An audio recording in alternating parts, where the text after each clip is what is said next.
राम राम भाऊ. राम राम. लक्ष दे ना, आपले अण्णा शेट उभा आहे. ज्या वेळेस तुमची जबाबदारी, अहो आमच्या सगळ्यांची जबाबदारी, अहो आपल्या सगळ्यांनी आपल्या अण्णांना प्रचंड बहुमताने विजय करायचंय. ह्या वेळेस आपल्या अण्णा शेटचं चिन्ह काय माहितीये का? गाजर.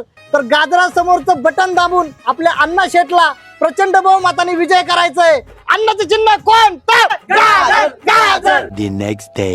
नमस्कार दादा. राम राम राम राम. लक्ष दे ना. अहो बास का, आपल्या अण्णा शेटला निवडून द्यायचंय, त्यांचं चिन्ह आहे गाजर. नाही म्हणजे कालपर्यंत आपल्या अण्णा शेटचं चिन्ह होतं गाजर, पण आज आहे ना त्यांनी पक्ष बदललाय. हा?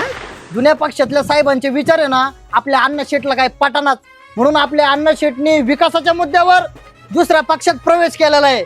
आता ह्या वेळेस आपल्या अण्णा शेटचं चिन्ह आहे काकडी. म्हणून म्हणतोय वाट धरू नका वाकडी. The next day. Ram Ram. Ram Ram. आहे ना लक्षात? अहो आहे ना लक्षात, अण्णा शेट आणि काकडी. नाही म्हणजे कालपर्यंत काकडीच होती, परत अण्णा शेटनी ना पक्ष बदललेला आहे. हे? या पक्षात आहे ना आपल्या अण्णा शेटला कोणी किंमतच द्यायना हो, म्हणून आपल्या अण्णा शेटनी स्वाभिमानाच्या मुद्द्यावर पुन्हा एकदा पक्ष बदललेला आहे. आता ह्या वेळेस आपल्या अण्णा शेटचं चिन्ह आहे केळ. म्हणून म्हणतोय किती खराब येऊ द्या वेळ, अण्णा शेटच्या केळासमोरचं बटन दाबून प्रचंड बहुमताने विजय करा. घ्या. ए ते केळ राहत होतं अण्णापाशी, काय लावलंय रे? गाजर, काकडी, केळ. माझं मत विकासाला. हा थँक्यू. कशाबद्दल?